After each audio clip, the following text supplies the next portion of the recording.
Welcome to The Crucible, Conversations for the Curious. I'm Hamish, your host.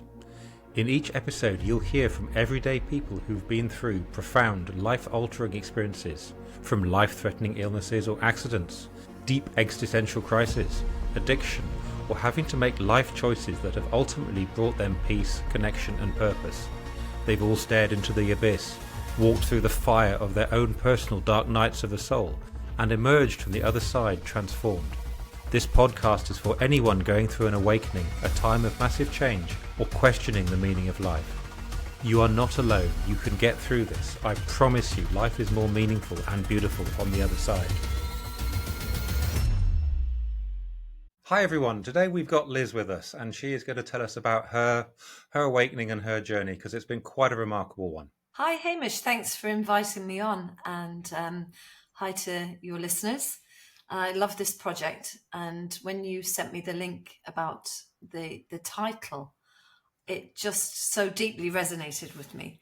Awakening, I just think it's a wonderful name and a wonderful concept. So yeah, thank you very much for that. Well, I suppose you could say my awakening, my journey that I'm currently on, this part of my life, this chapter in my life, started with a very, very simple thing, really. I just pushed away a wine glass one random Sunday night at dinner, having my roast dinner, and said, no, thank you, not tonight. And that began a journey of transformation that I had no idea would take place when I did that simple gesture. 6.5 years ago nearly now that happened. But I mean, to get to that point, to get to there, there had been a lot of trial and error.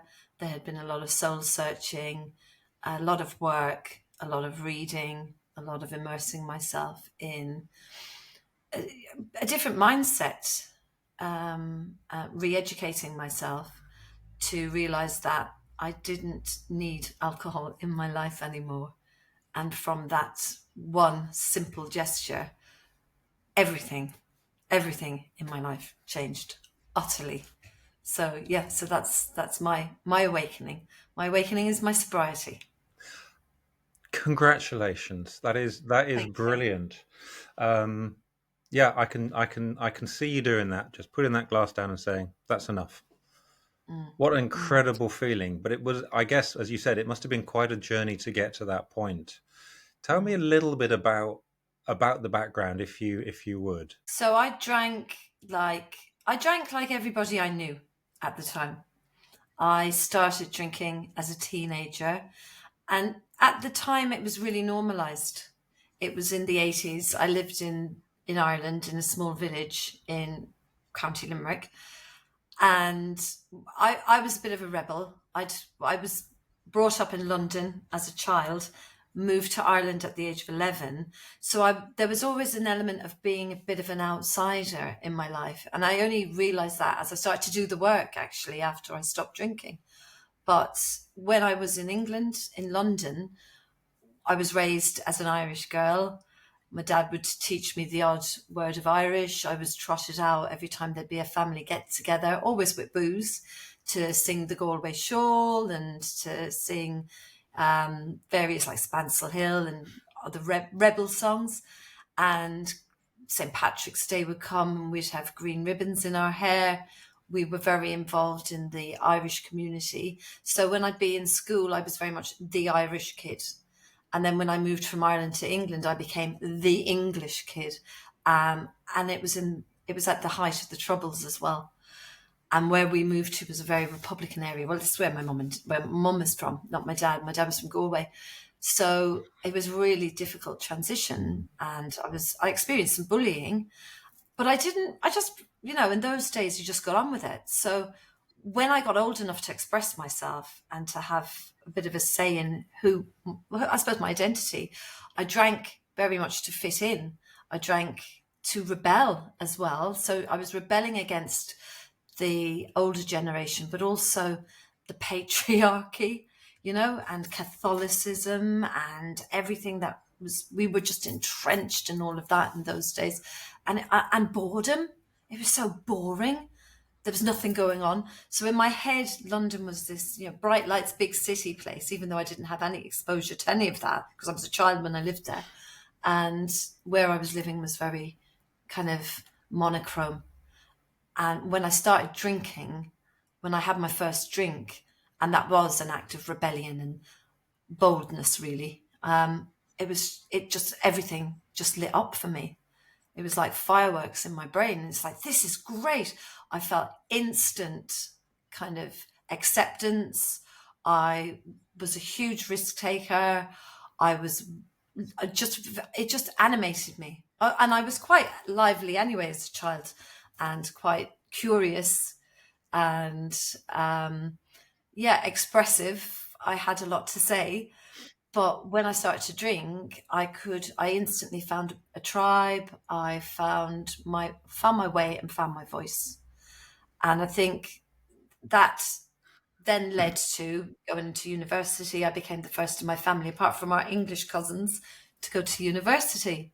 And that was a huge thing from both sides of my family.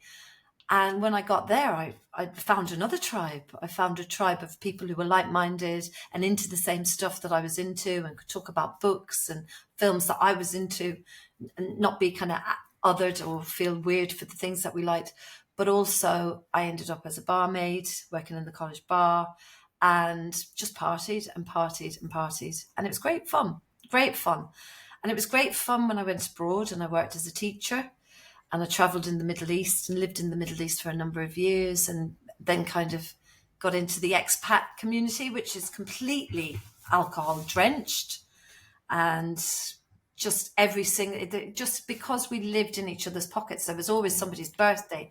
There was always some kind of thing to celebrate, whether it's a promotion or commiserate. Somebody was, stressed at work or had a bad time. So there was always something there in my early 20s. And also I think with me then it copper fastened my identity as an Irish person traveling abroad, because it's like, here's Liz, she's great crack, she'll sing songs. And I don't know, I used to think it was great crack, but now I think back and I cringe and I think, oh Jesus, I turn off like the party tapes and go, no, we're gonna have a sing song, come on, let's have a sing song. And I went through a phase of reading Irish poetry. That was another thing that I did. So I would stop everything. And it became things like, when did you leave the party? Was it before or after Liz started doing the poetry? And then I realized, oh God, this is the thing I do. Oh, what the... And I think it was because alcohol enabled me to express so much of what I had to keep bottled up. Alcohol, once I had it, I could just do anything. And I felt invincible. And I felt it was a superpower. I could talk to anybody. I could argue with anybody. And I always used to find that I got into really fun situations on the whole. There are some scrapes there when I think back and I think, and Julia, my friend and my other podcast host in my podcast, Julia, she said, do you know what it was like, Liz? It was like we were going around, these young women, right, walking around cities, like just bodies walking around with absolutely, like, our brains were gone. Our brains were offline. And I think back and I look at my children now. I mean, my son's 18 and my daughter's 12. And I think, oh my God, I just couldn't imagine expecting or allowing or thinking about them out in the world in that vulnerable state that we were in when we were young like that. But at the time I was invincible, and I was very, very lucky. I think I have some kind of divine angel guide looking down on me, minding me, because there were a number of scrapes and some of my friends weren't as lucky. But all the time it was fun. And it was joyous, and it was an expression of who I was, and it was a way for me to be me, the essence of who I was. And I thought that alcohol enhanced all of that. It added flavor to my life. It made it colorful, and it didn't. And the thing with my alcohol consumption was, I drank the same way from day one. So when I was a teenager, maybe about 14. I drank to get drunk, to experience the high, to have an altered state. That was it. And it was really only when I had children, because again, that's the thing. I went from the whole, young professional, expat, traveling the world, to settle down. And then it became mummy wine time. So we all pushed the memes. We advertised it. We didn't need to be we didn't need to be targeted to, but we had been prior to that. Sex in the City was always sponsored by Jacob's Creek. So without fail, you'd stick that on and you go, oh, do you know what I fancy? And next thing there'd be a chink chink and you'd be at the fridge door pouring the white or whatever. Or I liked red wine because I was sophisticated and had a sophisticated palate, obviously, because I was a professional, so expensive wine. When I think back, I just say it's just the lies we tell ourselves. But I think I started to question my drinking when I started to drink at home and when I started to feel isolated. And I think that I was always drinking at home to a degree with the father of my children, my ex. And I was always, whenever anyone would come around or anyone would visit from Ireland, any of my friends or family, the first thing we'd do is open the wine. But obviously I didn't drink during the day, so we'd have to wait till dinner time to have it. But then all bets were off. So we could be up till 4 or 5 in the morning or whatever. But the wine started to find its way into the shopping bag more frequently, and the excuses started to be made more regularly when it came to having spaghetti bolognese midweek, for instance, because when I was a mum, I was working part-time. So if I had Thursday off, I'd have to have spaghetti bolognese on a Wednesday because I'd have to have wine with it, because only peasants make spaghetti bolognese without red wine, So it'd be some for the dish and some for me. And then there'd always be an extra bottle hidden away. So the Wednesday night or the Thursday night became, and it never developed into something that was like every single night. Because I just thought, oh God, I just thought of it because I would always overdo it and I'd always be hanging the next day. I just couldn't understand how, you'd get tips in magazines or on telly, on This Morning, they'd be doing the cookery bit and they'd say, and any leftover red wine, you just freeze it in ice cube trays and put it in the freezer. And I was like, who does that? That's the biggest lie that we tell ourselves. But some people do, Hamish, I believe. Can't believe it. I know. But that was where I was at. And I think I got to a stage of realizing when my children, my son was about 6 or 7 and my daughter probably was about 2. And I started to think, is this it? Is this it? Is this the highlight of my week? Like looking forward to having this bottle and a half of wine or on a Wednesday night, or then maybe having it on a Friday and then Saturday. And the Sunday one was the one that killed me because it was the weekend. So I would say to myself, I'm not going to have wine tonight because it's Friday, because I'm going to do park run on a Saturday because I used to run a lot. And then I'd find myself texting my running group saying, is anyone having a glass of wine just because it's Friday? And all I needed was for one person to take a picture of their glass of wine. And then I'd be like, oh, well, I'll have one because such and such is having one. And then that would always, for me, end up with me drinking the rest of the bottle and possibly looking for more, later on. And then smoking fags. And then, so, and meanwhile, and I'd still get up and I'd still run and I'd still be hanging. But that person would be like, yeah, I did have that wine. Yeah, I feel a bit rough. And I'd realize that they only had that one. But it would never end like that for me. Never. But still, it wasn't a problem. It didn't seem a problem. And it was really only a problem when I started to feel depressed with it. And I didn't even realize it was depression until I stopped. But I was saying earlier with the weekend, the Friday would happen. Saturday, I'd say no. Then we'd have a takeaway curry. The wine would come into the room. I'd have just the one. It would lead to something else. Sunday would be the roast dinner. And the wine would come to the table. And once again, it would be me going, I'll just have one because I'm working tomorrow. And by the end of the night, I'd be looking around, stealing his Guinness, stealing his rollies, getting into trouble, sitting out the back, having a hot whiskey, thinking, this will change tomorrow. And I think that's when I realised that it was an issue, because I kept breaking promises to myself. I kept saying, tomorrow's going to be different. Tomorrow's going to be different. And I did. I tried things like, my friend used to jokingly call me a stopaholic. She would say, you're not an alcoholic. You don't have a problem with booze. You just have a problem with stopping drinking when you start. or you're addicted to stopping. Because I would find it, and you know me now, I am the queen of challenges. Every month there's a new challenge. If you follow me on Instagram, and I love it because that's what lights me up. And I share challenges with people because I love to see people in tribes doing things together. But I also love challenges because for me, it makes me accountable. So every month I was starting a new I'm giving up booze challenge, and I'd call it Joyful January. I think these were the days even before Dry January, but I did do a few Dry Januaries. Then I'd kind of jump on the Catholic bandwagon and say, I'll do Advent. So I've done a few Advents. God, Lent was a gift to me. I was always like, well, it's all going to be better now in February because it'll be Lent.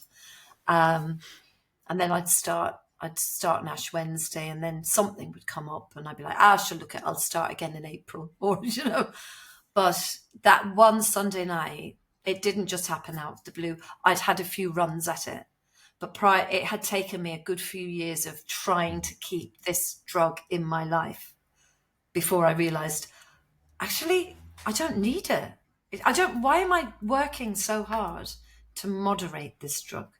Why am I working so hard to moderate? Well, why would you want one anyway in the first place? Why would you have one anyway? So that was my mindset. And it wasn't until I saw somebody, it was actually Lucy Rocker who set up Soberistas, talking on This Morning. And she was essentially talking about grey area drinking and alcohol use disorder and the spectrum of alcohol use disorder, that I realized, that's what's happening. That's who I am. That's how I drink. It's problematic. And that's when I thought it's time to do something about this and do something about it now. Yeah. That's really empowering because it is hard. But you sound like you constantly had more awareness. I wasn't so clever. I did that. I plummeted, and I came down to two choices.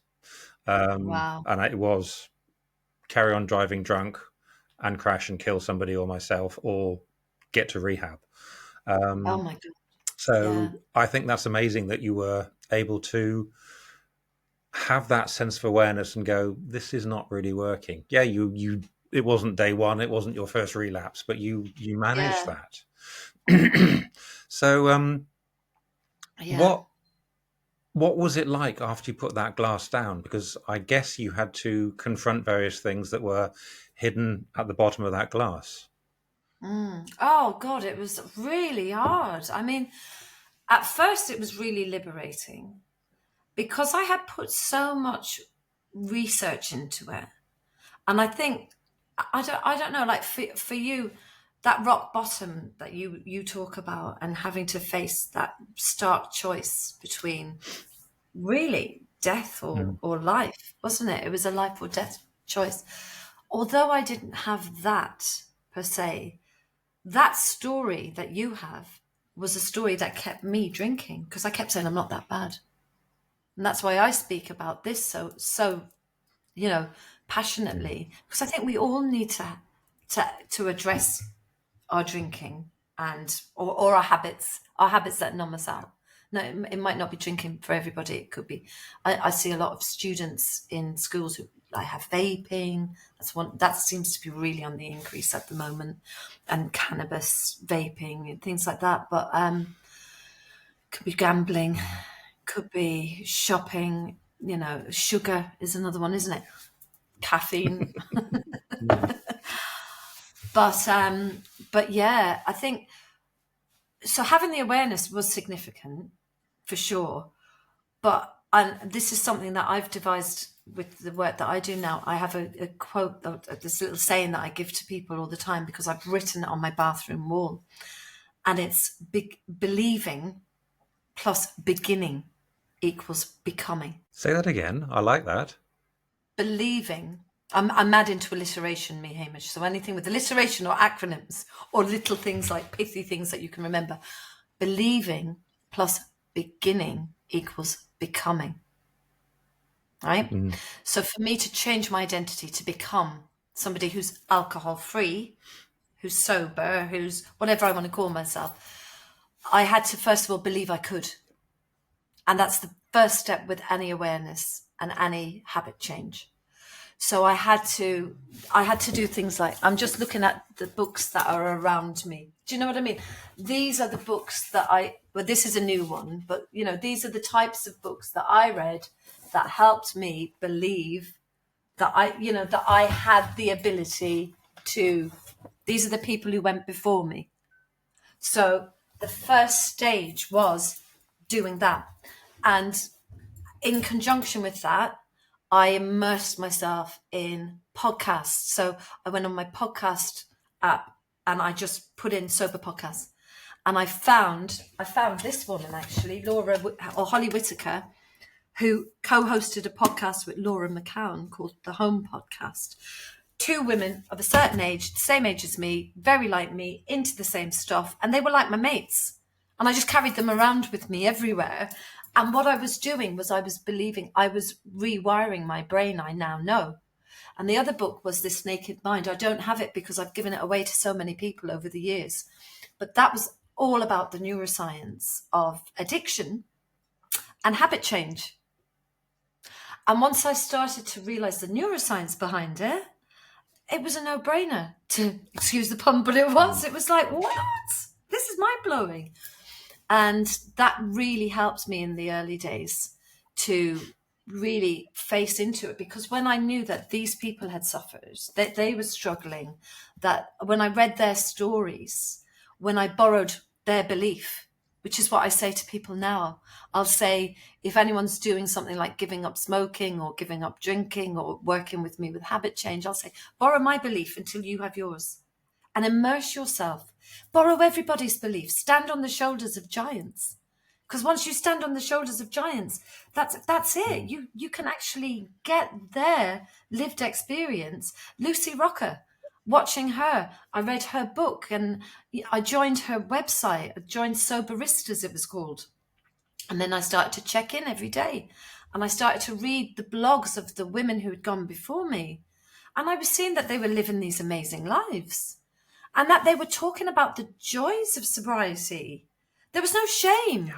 There was no like, you're broken, So I had all of that to bolster me. And I knew that when I had to face into the deep work, and the deep work had to be done, because you had to really deconstruct what was it that brought you to the place where you needed this substance. You needed a substance to numb out and to sit with it. So for me, I one of the biggest tools that I had already started to use before I did any of this was the morning pages from The Artist's Way.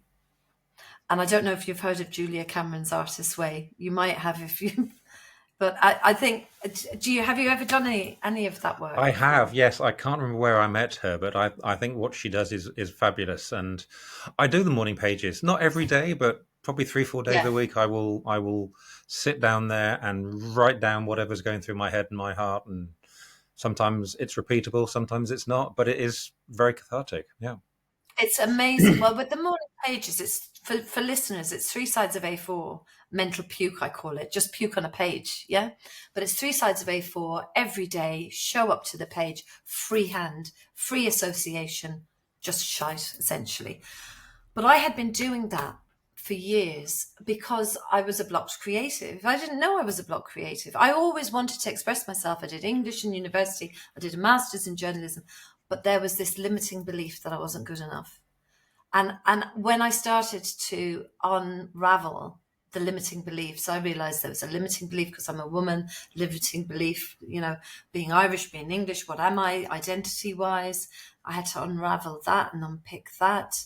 I'd go back to years of bullying, loneliness in relationships and things like that. And once I started to unpick this and then, go back to like inherited trauma from your parents and their stories and their struggles, it was a lot to sit with. It was a lot to sit with. So that's when I started to get counselling as well.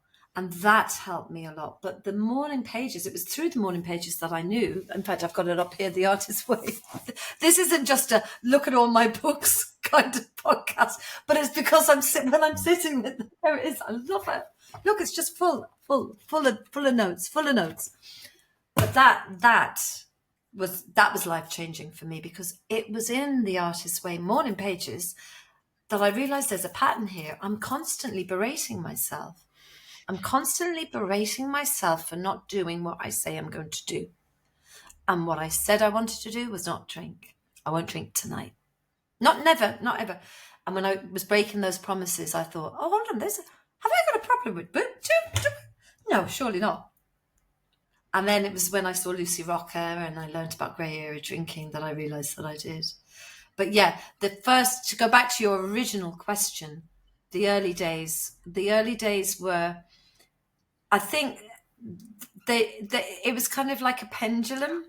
I'd go from extreme highs and those I do really feel that part of my drinking was a way of self-medicating my own kind of hyperactivity that I had as a child and as a teenager and sometimes a bit as an adult as well, because the highs, I would do really crazy things. Like I would run in. I remember I would run in and I'd grab like the head when I was teaching in the corridor and go, I've just heard this amazing podcast. I want to do training on it. And you're wild-eyed. And they'd just very calmly go, oh, that's great, Liz. Thanks very much. More calm. And now when I think back, I think, oh my God, was that my sobriety? Was that my level of awareness? Or is that just because I was no longer hungover? I just had more energy. I don't know. But then you'd have complete lows as well, because there was the issue of FOMO, fear of missing out. There's the issue of, remember, we're social animals, we're pack animals. So if you come away from the herd, if the entire world is drinking and the entire world was drinking and you come away, you have to change your family dynamic. You have to change your intimate relationships. You have to change your relationships with your friendship groups. In some ways, even if it's not overt and very obvious. So that level of challenges is constantly there, and it can become a really lonely place. So I was thankful that I found Soberistas, and I was about 50 days sober at that stage. And I was actually, I tell a lie, I started to interact with Soberistas when I was 50 days. I've been on Soberistas for 10 years, but in my kind of crazy believing situation, I wasn't ever beginning. I was constantly in that believing state where I was like, and I remember this, I said with my friend who was over visiting from Ireland one year, as we were drinking wine and smoking fags in the garden, and I was like, I get these emails from Lucy Rocker and Soberistas because, this is terrible, this booze, it's terrible. And she's like, yeah, I know, but I'm not going to stop. And I was like, I'm actually researching it. It's amazing. I carried on. I was so deluded. It went on for years. But because I was getting emails from Soberistas, I kind of thought I was sober curious at least. But it was, I think knowing that these people were there, knowing that these people had done it, and then actually attending a few meetups and meeting these people in the flesh. Because on the site, to protect our anonymity, we have, different names. So it was like going to a 007 conference, where you're like, hi, who are you? My friend, her name on the site is Taking My Life Back. And we went to this conference, we went to like a meetup, and she assumed everybody downstairs was part of our social group, you know, women of a certain age, Soberistas, and she approached some women and she was nearly about to say, "Hi, I'm taking my life back." And she realised they weren't part of our group. It's just like, good for you, love. I'm glad you're taking your life back. But yeah, it was extreme. Mm. But because I had the support network, and I called it my sober tribe, you know, because I had them and because I was checking in twice a day. If I had a wobble, I could post and just say, "I've got to go to a hen do. I'm freaking out. It's in Ireland. It's going to be booze soaked. What do I do? Help me out."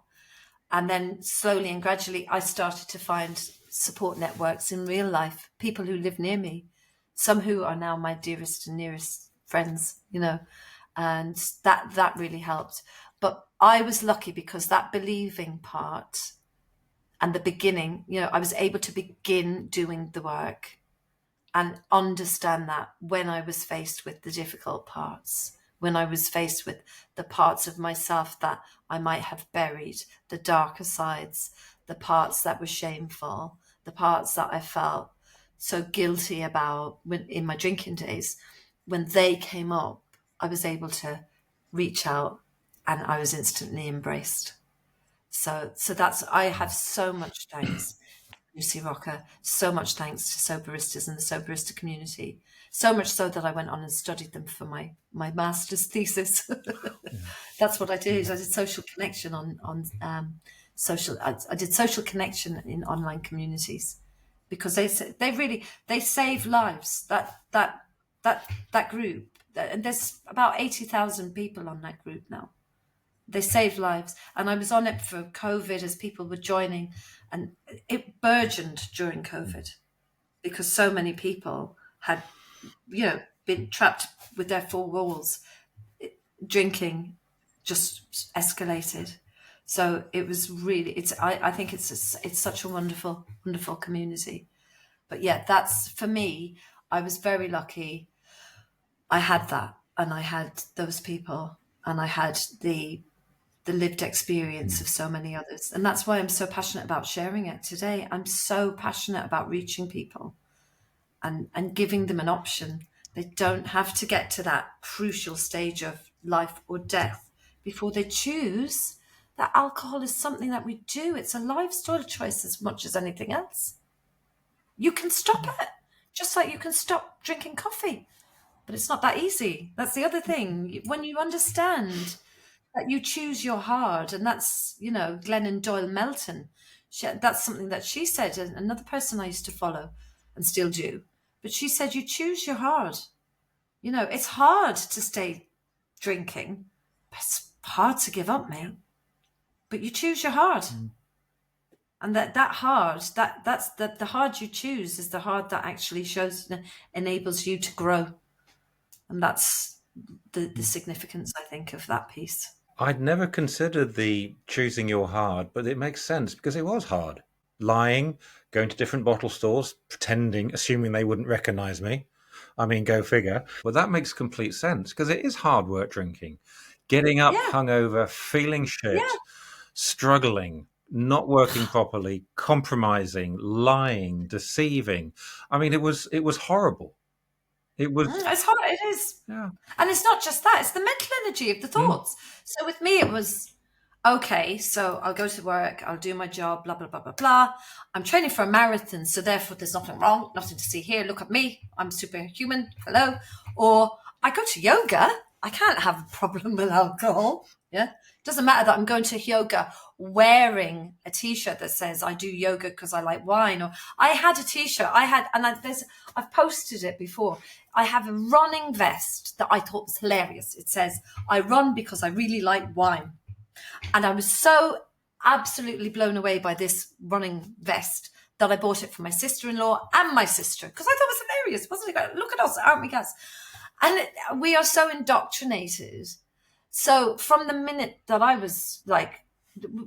decided I wasn't going to drink, then it became the issue. That's when it took up all my time because then it was like, I'm not going to drink tonight. It's Friday, but I'm not going to drink tonight. I'm going to be prepared. And then I'd be like, but I do need to stop in the Asda on the way home. So I'll just go in the Asda, but I won't go down the wine aisle. Well, I'll tell you what I'll do. I'll go in and I'll just buy the few bits for the dinner. But I did say I'd make spaghetti bolognese. That's always the one. There's always one. That was my biggest excuse. And I was like, right, I'll just go there. I'll just get some for the dinner. I'll just get an extra bottle. Just so you're telling yourself all these internal like dialogues. It's exhausting. So to be able to just take a step back and go, oh my God. And as you say, waking up and dragging a dead dog of a hangover behind you everywhere you went. I mean, it's like Banquo's ghost walking behind you everywhere you go. It's like, oh, here's your hangover. Here I am. Nothing to see here. But like behind you is this spectre of the night before. And that, as you say, the lies, waking up saying, I'm actually fine. People going, are you okay? Because you said a lot last night. You confessed, you said, well, blah, blah, blah. You puked your heart out. Or are you okay? You posted something last night. And then it's all like this whole, nothing to see here. It's absolutely fine. No, fine. Yeah, fine. Yeah. It's a nonsense. For me, it was death by 1,000 cuts. Yeah. It was death by 1,000, just chipping away. And I've written a little blog about the opposite of that, which is death by 1,000 sparks or life by 1,000 sparks, because the early days, it was, you needed the glimmers. You needed that, that 10 days in a row. Boom. That became 30 days. That's a month. Yeah. That's like three weekends, 4 weekends. First weekend. For me, it was weekends. They were very difficult hurdles. But the lies, they were, and I think that's the key gift, when we talk about drinking and not drinking, that for me was the authenticity, because I thought I was authentic when I was drinking in my cups, when I would share my truth to anybody who'd be like, actually, I don't really want to hear that, Liz. It's just kind of being obnoxious more than anything. But in my head, I was like, no, I'm going to say it. And that's not authenticity. That's, that's just been an asshole. You really wonder, don't you? You wonder what it was all about. And I didn't have a community like that, but I did AA and NA for a while, and I found that support, I found it really helpful. I didn't subscribe to every aspect of it. I don't like the fact that, hi, I'm Hamish and I'm an alcoholic, because I know words have power, and if I'm going to call myself something negative, it's going to sit on my shoulders and go, oi. So, I don't agree with that, but I found it tremendously helpful, and you obviously did with the people that you were with. How did being sober and staying sober change your relationships with family members and friends? I mean, you said you've... Yeah, I had a new tribe, which is great as a middle-aged woman to kind of find new friends. I love making friends and I love people. I get energy from people. And I think that's why I ended up teaching. That's why I loved being a waitress. I loved being a barmaid. All of my jobs in the past, when I've, been growing up, from being a teen, because I worked in a bar when I was 15 in my auntie's bar. So all of the way up, I've always had jobs where I've interacted with people, and I just love that social connection, and it nourishes me. And I suppose I am an extrovert. So finding that social, that new group of friends, that was very, really empowering. My traditional friends I'd grown up with, I think some friends found it hard. Some friends who were, I was very much the party girl. I was very much like, oh, Liz is going out. Oh, Jesus, it'll be a big one then. Do you know, I was that one where you rolled the eyes. And I was the one who'd sneak off to the loo and come back with a bottle of wine, ta-da, or a round of shots. Or, I was always pushing for more. Let's go to the next place. Let's go more. And then people kind of got a bit bored with that sometimes, or I'd get bored if people weren't drinking fast enough, and I'd find other people, I'd go off. So they were kind of used to that. So those friends I've had over the years who know that I drink like that, and don't necessarily, because there was a few groups of friends who, on my first Christmas when I wasn't drinking and we went out for kind of like a work do, they elected not to drink. And I just thought, that is lovely. That is just so great, isn't it? I didn't say anything, but I was like, no, I'm not drinking. And I realised, oh, I'm the one who's instigating most of the heavy drinking in this group. Because they sat there and they drank water really happily. And we did a karaoke, and it was a Christmas karaoke, and we all sang, and we've still got gorgeous pictures of it. And so a lot of my friends were really supportive. My sister and my family at home, really supportive. My mother, who was having her hot toddies every night, suddenly stopped and didn't say a word. Didn't say a word until a year down the line, and said, oh no, I don't drink that stuff at all. And every time I'd mention it, she'd say, fair play to you, fair play, good. And so there was a very subtle kind of influence on some people.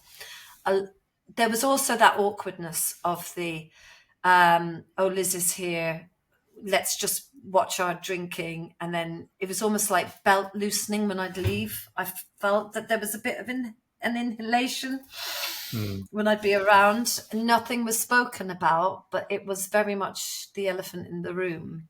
And even if I do, and I do still find that with some people, that some people feel they have to ask. They'll say, do you mind if I have a glass of wine? I'm like, I don't care. I really don't care. You know, you wouldn't say, do you mind? Well, you would say if they're having it in your room, do you mind if I have a fag? But if they went outside for a cigarette, they wouldn't say, you don't mind if I... But so I think that it was quite difficult to navigate, and I still am navigating it, Hamish, if I'm honest. Because every time I go home to Ireland, it's like a different world, you know, rural Ireland, and the way alcohol is celebrated, and everybody talks about it. Young kids who are training are drinking after it. They go to the pub. And the pub is important. Social connection is important. Small villages need some kind of social glue. But I just wish to God it wasn't so booze fueled, because we still need to rewrite these stories that we tell ourselves, that we need this. And it's, do you know what I find really difficult is the fact that you don't want to sound preachy, but it's like Plato's cave. You know, the parable of Plato's cave. I learnt this this really hit me when I was a kid. I did classical studies for my leaving cert when I was in school, right?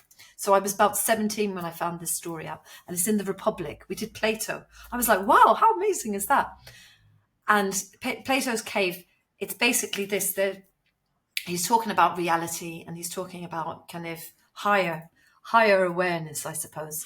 And he says that, you know, we're in a cave, mankind, we're in a cave.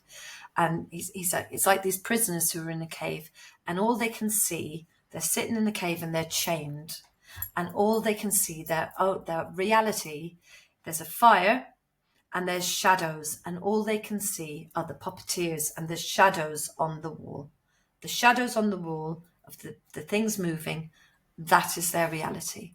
And one day, one of the prisoners breaks free, and he crawls out of the cave, and he goes out into the light, and he pokes his head out, and he gets blinded first by the sun, because it's just so bright, and then he's been in the cave for so long. But then suddenly his eyes adjust, and he starts to see shapes, and he starts to see what looked like the shapes that were on the wall downstairs are now actual horses and men and women and various, you know, flowers and birds and trees. And he's like, wow, this is it. This is the reality. So he goes back down into the cave, and he says to all his mates, no, I've just broken free. It's that, this isn't it. This isn't reality. That is. And they murder him. Yeah. But that's how I felt. That's how I can sometimes feel when I get passionate about this, because you go back and people go, yeah.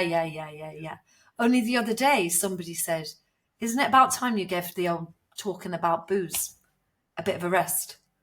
And I was like, no, I'm never going to. As long as we live in an alcocentric society that glamorizes abnormal drinking. Yeah. And it's not a judgmental thing. It's not a judgmental thing. It's just the awareness, shaking free the shackles of being stuck in that cave and just looking at the shadows. Because that's me drinking down there. That's drinking Liz. Yeah, sober Liz is up there having the crack in the sunshine. I'd much prefer to be up there, thank you very much. But I want to bring you lot with me without you killing me. Thank you. Because I'm not going to... So that I sometimes feel when I share this information that I can be shot down and I can be, minimized and humiliated and told, put in my place. And that's why I feel it's a really brave thing to do, to talk about this. I feel it's a really brave thing to do because, people want you to be that person who's rock bottom and that's it, or normal like the rest of us. And if you're not drinking, then you've got the problem. No, I'm sorry. It's a highly addictive substance. And the more you practice doing something, the more you get good at it. So I'm practicing doing the good stuff. Absolutely. And it is difficult because alcohol works. However, like any crutch that keeps you up, they start to break, and it does. And Yeah, that's it. I think what you said there, it's so important. And I had to, when I broke out into the light, I had to build a boat around myself. And that was, I know that I feel crap when I drink. I know that one isn't enough. And 1,000 is too many, or the other way around, doesn't matter. Yeah. I know that if I have one, that's it. And I know how bloody hard it was to stop. So there's no way I'm going to do it. I don't like how my head changes after one drink. I don't like how my body changes. And it's almost like writing these down every morning. If I drink, I will. But it works. I'm out in that sunshine with you, and it's good, isn't it? It's flipping brilliant. It is really flipping brilliant. And it's... And do you know what, Hamish? We can dance and we can sing and we can have all the crack in the world and we don't need that substance. No, we don't need that substance. Yeah. And it doesn't matter if we make ourselves feel stupid because we've chosen it rather than tripped over something because we were staggering. Yeah. This is the thing. And with me, like I had tools like that. My biggest tool was NQTD. And the first place I heard NQTD was this woman, Holly Whitaker, and it was on the Home podcast. Never question the decision. Now, this is the issue. Cognitive dissonance. It's a killer because you're saying, I'm not going to drink. And then your subconscious has gone, oh yeah, whatever, blah, blah, blah, blah, blah. And that's why I say to people, affirmations are great. And neurons, we know this. Yeah, neurons that wire together or that fire together, wire together. We know that the more you practice it. And changing that negativity bias and saying, I am lovely, I am worthy, I'm whatever. But if your brain isn't believing it, then that's a nonsense. So one of the things that I did was, this is it, that I made a decision because I had moderation on the table all the time. I'll just try one. I'm going to do it now where I'm just going to have, actually, I won't drink wine. I'll just drink sherry because it's really sickly. So then you drink a bottle of sherry, or I won't drink sherry. Do you know what I mean? It's just like, I'll just drink, and I'll just buy minis. I'll just buy minis because minis, but then you buy 10 minis instead of buying one big, all of the lies and the craziness, moderation doesn't work. So once I realized all of these stupid games that I was playing with myself and all of these, I kept bringing it in. The cognitive dissonance was there, that I wanted to do something so badly that aligned with my values, not to drink and be healthy and be clear. And still, it just got muddied. So never question the decision. NQTD. I wrote that everywhere. That was on the mirror. That's in the bathroom. That was on the visor in the car. I was thinking, whenever I sell this car, you just pull down the visor and it's just full of all of these aphorisms. But NQTD was everywhere. And then I had a bracelet with NQTD on. And it was just there. And loads of us on Soberistas used NQTD. And there was also KOKO, which is keep on keeping on. And there was another one, which is I haven't come this far to only come this far. And I think that was a gift, because even when you're having a wobble, and you will have wobbles, because your brain is trained in such a way. If you've been drinking for 30 years or doing something for 30 years, and then suddenly you stop, it doesn't matter whether you're doing it every day or whether you're doing it all day or whether you're doing it every weekend, or whether it's something you do when you're stressed or just something you do, when you just want to have a blowout. If your brain is trained to do that, you've got to keep disrupting that, because it will keep coming back. So you've got to be aware. And I think when you're aware of it, when you're aware of that, the concept's called fading affect bias, or some people call it euphoric recall. So it's like the further you get away from it, the more you're like, I wasn't really that bad. Yeah. But I say it's like being in a coercive relationship. The further away from it, it will love bomb you. Yeah. So you can go back and drink that wine and go, woohoo, look at that, it's great, it loves me, I love it. Oh, why did we ever split up wine? We're wonderful. But it won't last for long, that love bombing. It will be, it's short-lived. So when you know that, I do believe that being aware, forewarned is forearmed, isn't it? I think that's really important. I love your NQTD. It's good, isn't it? NQTD. And I apply that to everything. And the other thing I use, Hamish, which is great, is the whole economics of it. It's like, is this adding value to my life? Yeah. So it might add value hedonically in the short term, but, you're borrowing from today. You're borrowing from tomorrow. Is what it is, isn't it? Absolutely. And I think there's a couple of things you mentioned. One was identity. We all, for a while, that was our identity. You were the light and soul of the party. Yeah. I was the light and the soul of the party. Yeah. And changing your identity isn't easy, but I love the process of your beliefs and through that way, because it is that, and it is that awareness just to, is it bringing me value? Yes, for the moment, it's brilliant. Yep, I am rock and roll. Everyone thinks I'm wonderful. Following morning, not so good. Bank balance, not so good. Work, you're drunk again. You're hungover again. You're not going to get that promotion. It's not good medium term or long term. But so how would somebody who is on that fence, they know they've got that problem, they think they know they've got that problem, what would you say to them to sharpen that awareness and allow them to see they've got a decision to make? Yeah, I mean, that's hard, because a lot of people reach out to me and say, I think I've got a problem with booze, and we talk about it and they identify with everything I say, and we have similar stories, and they try really hard, and I give them tools, but they have got to be at that stage of, they can't be me in the back garden drinking wine with my mates, smoking fags, going, I get my email from Soberistas. Yeah. And they have to, the first step I would say is honesty, self-honesty and self-awareness. Reach out, by all means. I'm not saying to people, don't reach out, become sober curious, really become sober curious, or whatever habit change you want to change. So if it's giving up vaping, I've got a friend who vapes so much. She said to me, because we swim in the sea now, and she said, when we're in the sea, I don't vape. I don't even think about it. It's amazing. I went, oh my God, is that how bad it is? She says, yeah, I wake up in the middle of the night. But she's aware of her addiction to it and would like to change it, but isn't quite at that stage yet. So I think awareness is very important to start with. So start, first of all, to look at how you drink or vape or smoke or whatever, gamble, whatever it is you're doing that you want to change. And then I would say, immerse yourself in the believing stage. Start to actively use this, right? This is awesome. Get on it. get on your podcast app and put in, if you want to stop vaping, just put in vaping and see what comes up.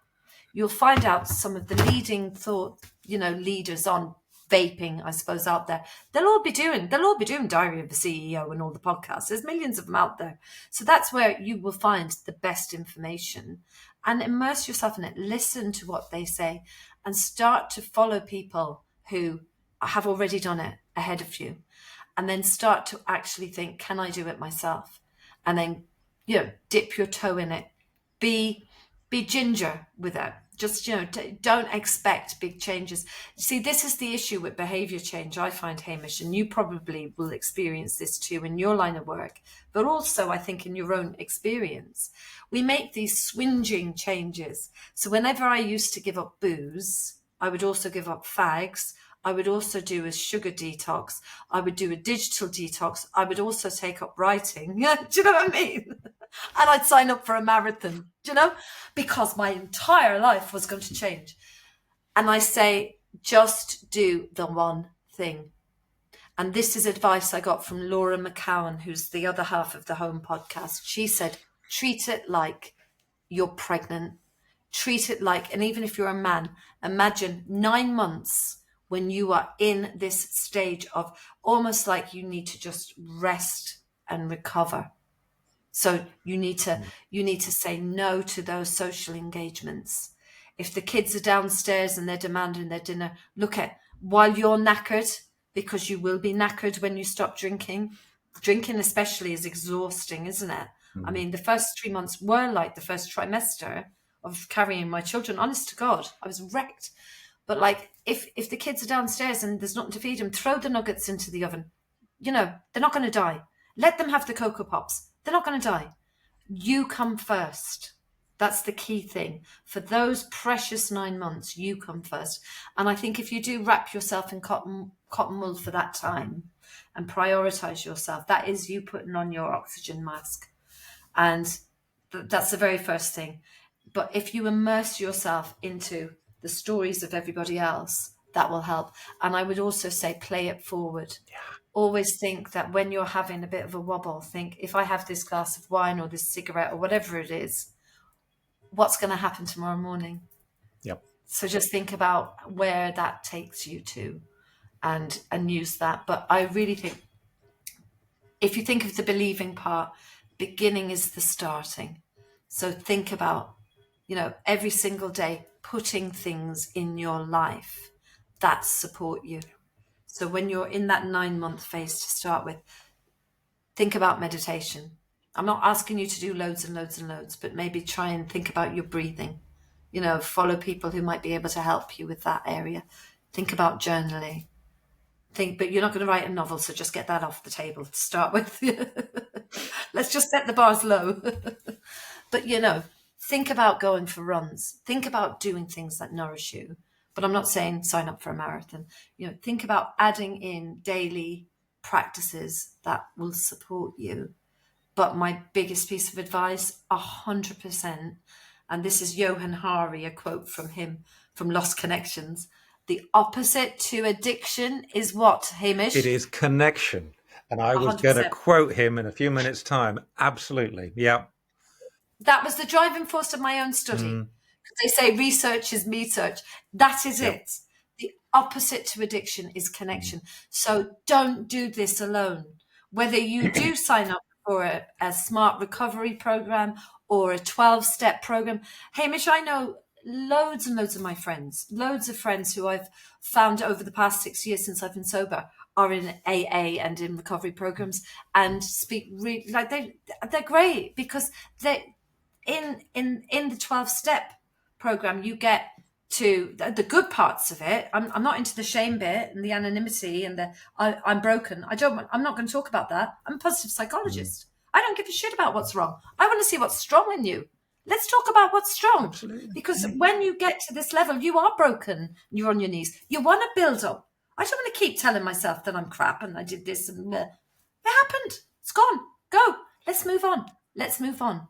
Let's celebrate our strength. But what I always say is reach out and find a tribe. whether there's a recovery running tribe that we have down in the park in Sefton Park every Sunday at 9 o'clock. A fella set that up, guy called Steve, awesome thing going on.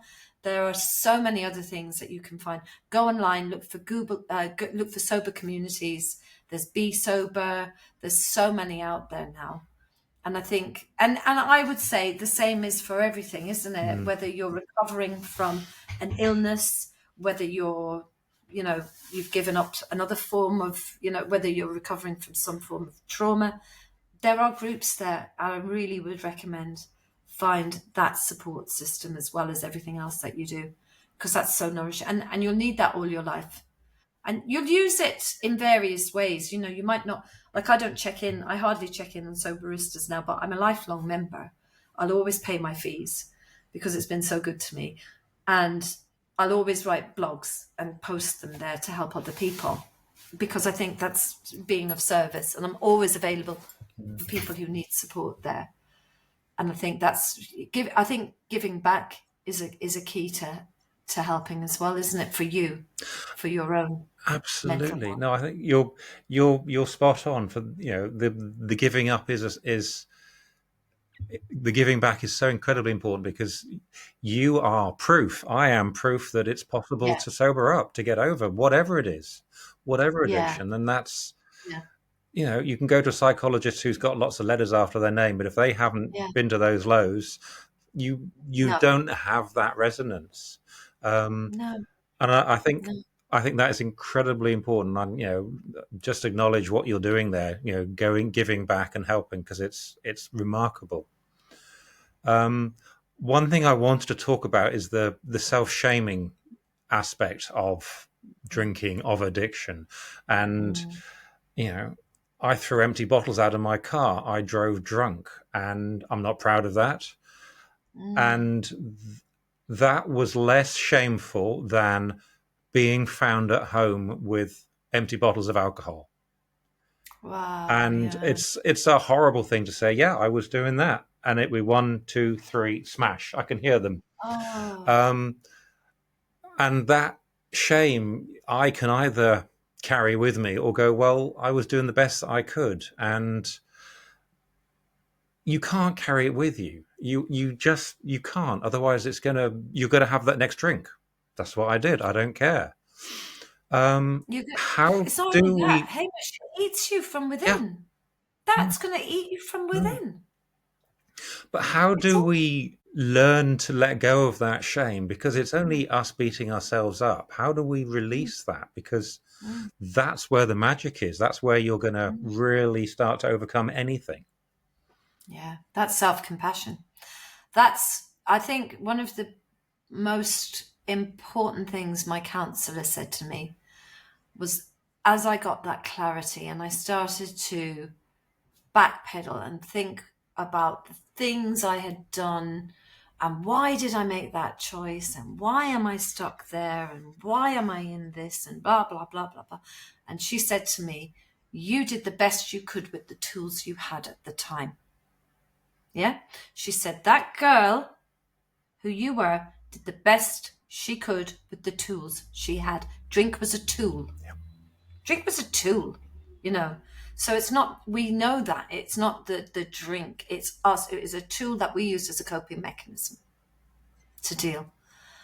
And I think developing a habit of self-compassion. And that means, and that's why I'm so staunchly pro positive psychology and the tools that I use. So the first thing I do with somebody is I give them access to the VIA Character Strength Survey. And it's viacharacter.org. It's free. It was developed by Martin Seligman 20 years ago. And you go on it, you find out what your top character strengths are. And they are your defining characteristics. They're not set. They can move. So when I did it first, I got love of learning because I was in the middle of a master's. But in my top 5 were curiosity, creativity, gratitude, appreciation of beauty and excellence. I was like, oh, this is cool. I love this. And then when I did it second, I got creativity as my top one because I was in the middle of setting up my own business. So they're going to empower you. And because it's evidence-based, because it's a psychological tool, it's a measurement tool. When you get that information, you can actually create a new story for yourself. You can say, actually, the reason why I was a bit of a pisshead and a bit of a risk taker was because curiosity is one of my top. I'm just a nosy cow. So I'd say, oh, I wonder what happens if I mix this with this, and whoa, that's great. So I think, you can reinvent, because it's all about the stories we tell ourselves.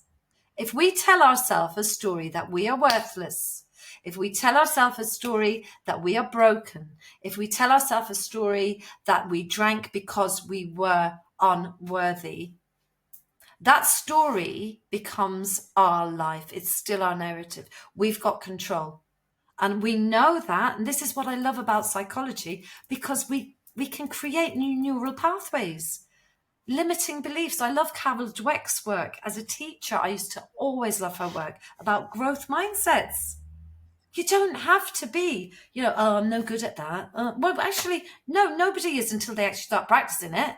I was no good at drinking until I started drinking all the time. Then I became really good at it. Then I could drink any man under the table. So it's like, Yeah. and I was no good at sobriety until I started practicing that. And now I think I'm pretty boss at it, actually. I'm a bit of a badass when it comes to it. And that's the thing as well. I have changed the narrative. So I'm not a victim. I am a sober badass. I am a sober rebel. I swim against the tide of, social expectation and what we do. Yeah, this is countercultural, what we're doing. This is countercultural. It's amazing. How exciting is that? We're on the cusp of a revolution. So start to empower yourself with different stories. And then the shame just goes away. You're like, yeah, so I did that. So I had bottles under my bed. Yeah, so what? That was me then. I was doing the best I could. I was dealing with it the best I could. Look under my bed now. There's nothing there. It's grand. Except my running shoes, because I'm going to go and I'm training for a marathon because I'm actually doing it now, or whatever it is. And I think that's the key. That's really the key. Be aware of the stories that you tell yourself. Be present to the thoughts that come into your mind. That's why every time I set a challenge, part of it's going to be a self-awareness piece. So I will always have prompts on my social media that remind people, what are you telling yourself today? Who are you today? How are you showing up for yourself today? How are you interacting with others, even difficult people? And, when people say, my son only said to me yesterday when we were having dinner, and he said something about me not drinking wine. And I said, oh, because I'm sober. And he said, but you're not really sober. I mean, it's not like you were like rock bottom, because he's now started to listen to Joe Rogan and other podcasts and, celebrities talking about their stories. And I said, no, I still regard myself as sober. And I still think that that's an amazing thing to be. And even if you find that term strange, he's like, but it's not like you had a problem. I said, I did have a problem because if I can't stop taking a substance, if I decide that I want to do something and I break promises to myself because I don't do that thing, that is a problem. I said, and that was a problem. If I say I'm going to have one glass and a bottle and a half, that's a problem. It's a problem, So I think that's the key thing, is to be aware of what you're telling yourself and challenge it. Just keep challenging it. I say I have a thing for students. I call it when the ants come in, the automatic negative thoughts. I say turn them into pets. Turn your ants into pets. Make them positive, empowering thoughts.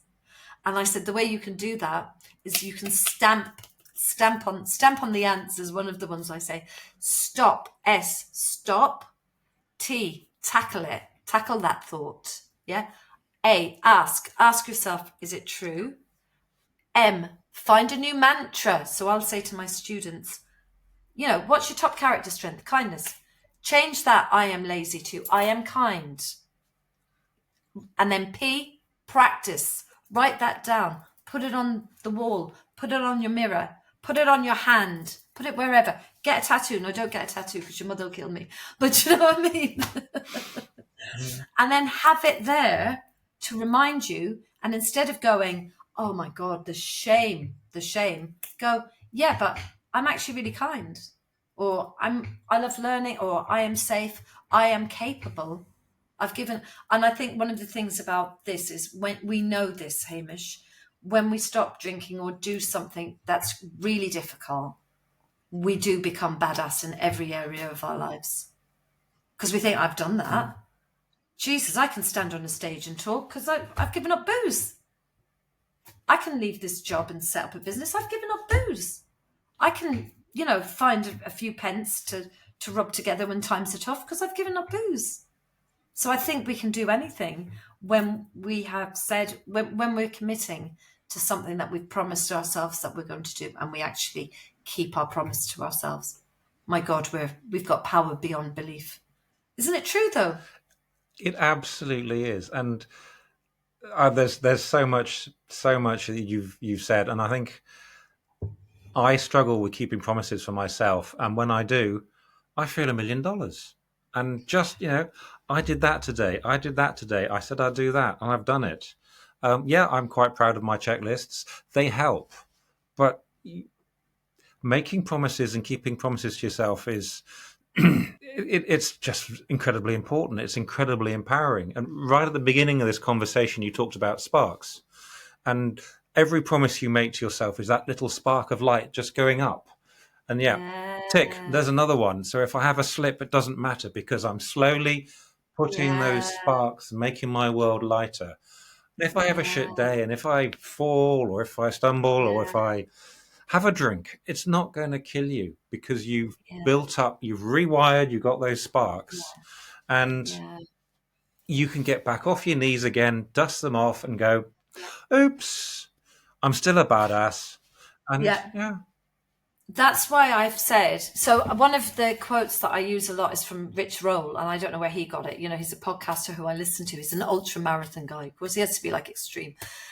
He can't just be a marathon runner. He has to be like the extreme. But his one is mood follows action.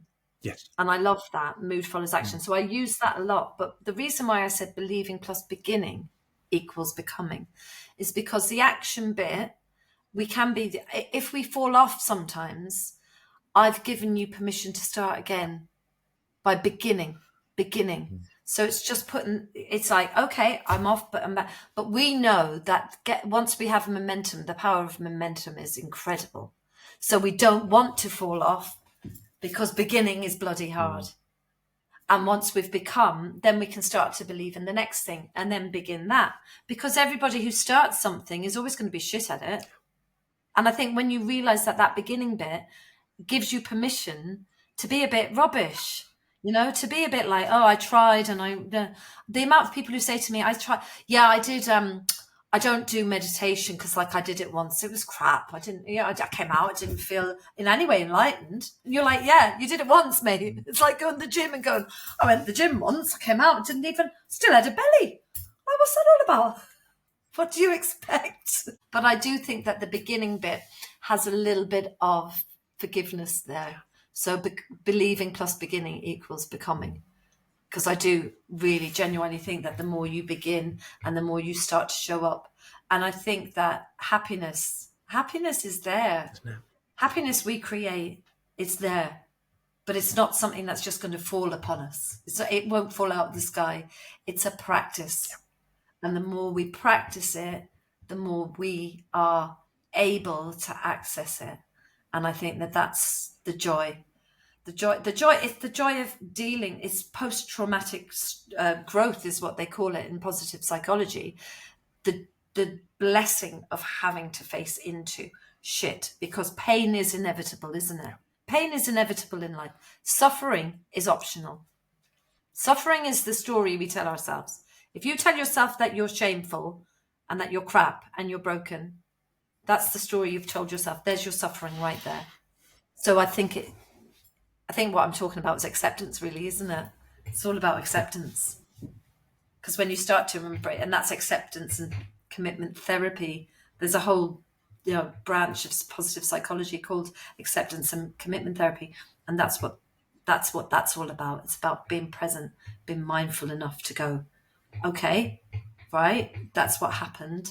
I accept that part of me. I love that part of me. I'm compassionate, and then move on. And I actively stop people in if I'm with somebody in company and they say, God, I'm so stupid, I will call them out. I've got so trained in my own head to stopping that thought process that I stop students in classrooms, friends, anybody I meet, the girl behind the desk in the, wherever in Asda. But I make sure that if somebody says that, I'll say, no, I'm going to change that, please. Change that thought, because that's just a habit. And that's a negative habit, because those thoughts don't just sit there, do they? Those automatic negative thoughts, they create a chemical process in our bodies, and they create cortisol and all the crap. So we don't want that. So that's why I think self-shaming is toxic. It's disgusting. It's unnecessary. How can that be a helpful tool? No. Madness. Self-compassion is a power. Self-compassion is where the hidden power lies. Absolutely. Wow, Liz, that was remarkable. I could listen to you talk all day. I'm not quite sure how you can respond to that one. So moving on quickly, I think that has been really very, very special. How can people find out a little bit more about you? They could.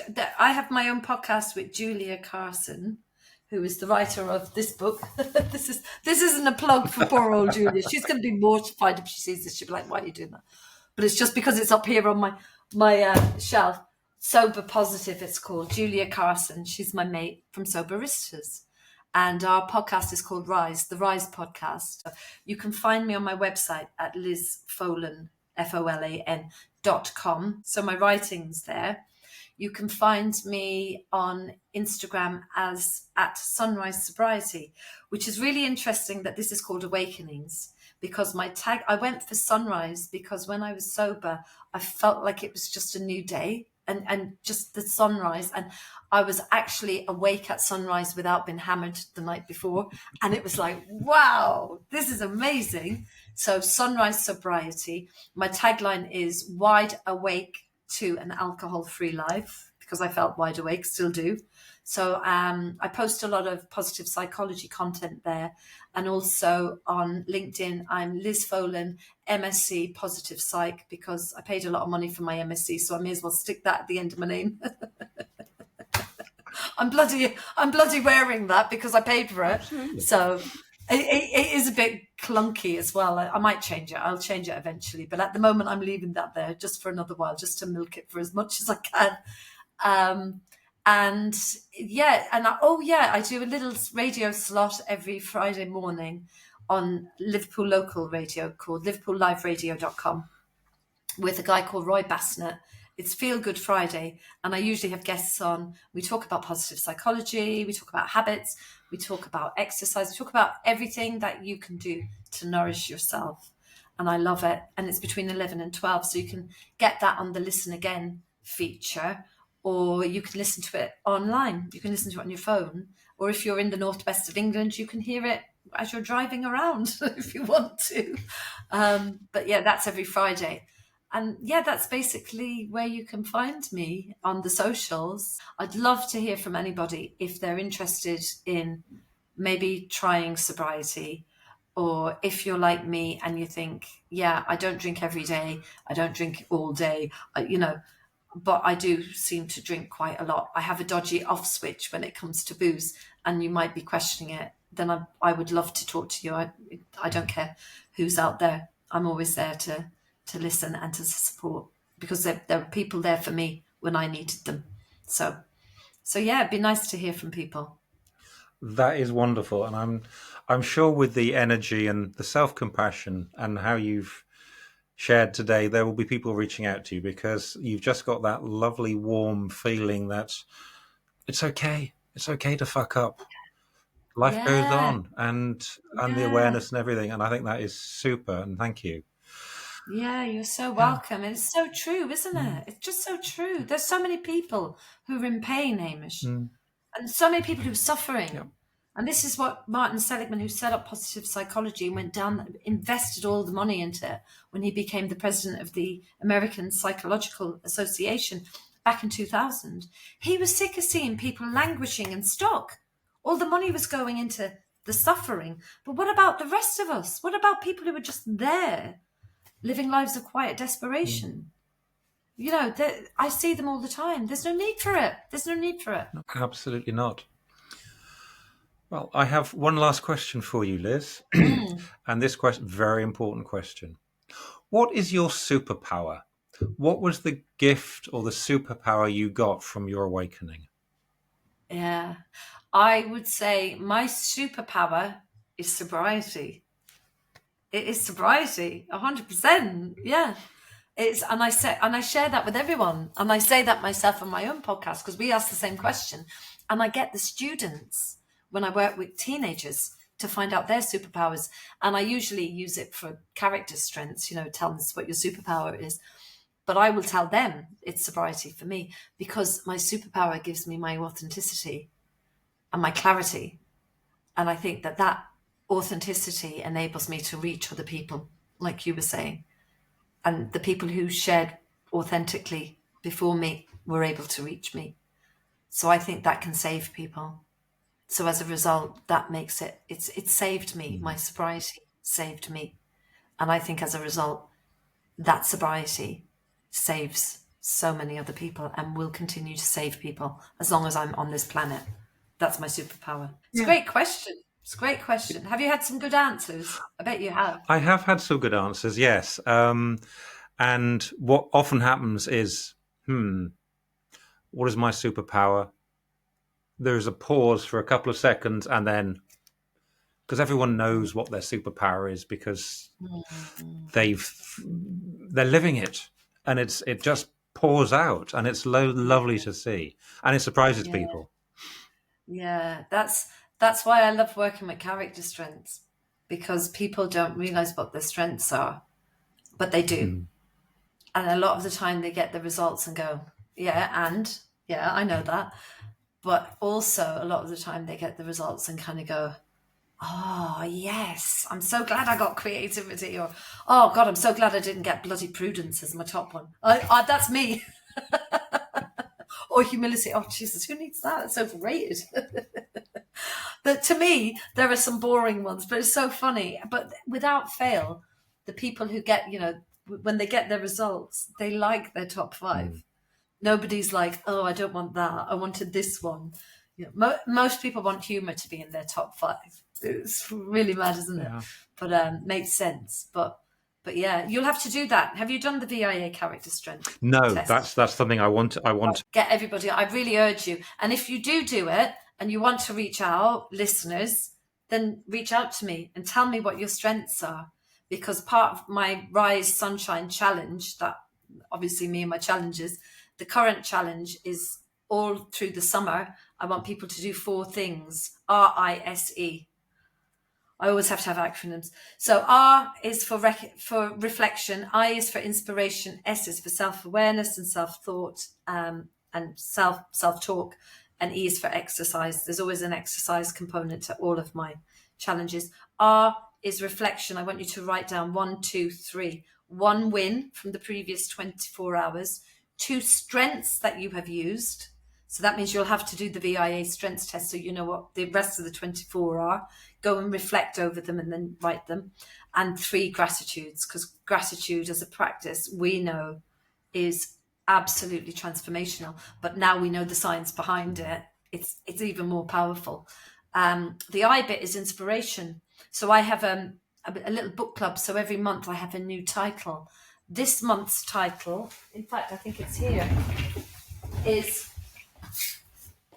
only because it's cheap in Tesco at the moment, ultra processed people. It's half price in Tesco. But also because this fella, Chris Van Tollecken, he was interviewed on Diary of a CEO last week, and it was a brilliant, brilliant interview. And it's so interesting because I'm always struggling with nourishment. And this is actually helping me. The way my brain was reprogrammed with booze when I read Annie Grace's This Naked Mind, this is doing the same. So it doesn't demonize food, but it just lets you know what the story is behind it. That's this month's one. That's the inspiration bit. So I want you to read for half an hour every day or listen to a book or something. Previous books have been Atomic Habits by James Clear, Nir Eyles, here we go, Indistractable, and Oh, yes. Amy Liptrot's The Outrun. That was another one that I had on my list. And because I launched it in March, the Badass Book Club for World Book Day, because I'm an English teacher by trade. Um, and then the S is self-awareness and self-talk. So I want you just not to write anything or do anything, just to be more aware of your thoughts for the summer. And E is exercise outdoors every day for 20 minutes at least. And that's the Rise Sunshine Challenge that I launched back at the beginning of May. We're now in June. I don't know when this goes out. This might be a few weeks before this goes out. But this will go out in the summer, won't it? Do you think you'll launch this? So this will be going on all summer long. So whenever you come to this podcast in the summer, and if you do happen to come to it later in the year, there'll be another challenge, because I always have challenges. So, but usually there's going to be a reflective piece, a reading piece, a thought piece, and an exercise piece to all my challenges, because I think they're the 4 pillars that keep me sane every day. And it's just about consistency, showing up every day to do it. But yeah. Brilliant. I don't know, how did we get onto that? Talking about our superpowers, wasn't it? Yes. Yeah. Yes. Yeah. To give you the link for the VIA character strengths. Cool. Well, I will definitely be joining your Rise Challenge. I do the exercise every day. I do my gratitude every day, and 100% agreement with you. It is so powerful. It allows me just to remember what I did yesterday, and if I can just be grateful for cleaning my teeth because the rest of the day's been rubbish, I've cleaned my teeth. Yeah, that's it. It is That's so it. I mean, powerful. just anything at all. It's knowing that it doesn't have to be a big thing. It can be anything, just like listening to the bird song outside. Yep. You know, we're gifted. We're so blessed. And when we count our blessings just come. More blessings come, I think. And I think that's a lovely mindset to have. And that's been really important as a tool as well to help me when things have been tough. Well, Liz, thank you ever so much for your time, your enthusiasm, your challenges, the Character Strengths website, and everything. It's been fabulous. Thank you so much. Oh, it's been lovely to be here and to share this with you as well, Hamish. It's been lovely, and I wish you the best for the podcast. I'm really looking forward to listening to them. They're going to be amazing. So well done. I'm glad you're doing this. It's going to be a great project. Lovely. Thank you ever so much. Thank you for listening to this episode of The Crucible, Conversations for the Curious. If these powerful stories of transformation resonated with you, be sure to like, subscribe and share this show with anyone who you think could do with a dose of inspiration for their own journey. I would really appreciate it if you could make any comments on your favourite podcast platform as well. That helps me reach more people. All the important links and information are in the show notes below. Thank you very much for listening, and catch up with you soon.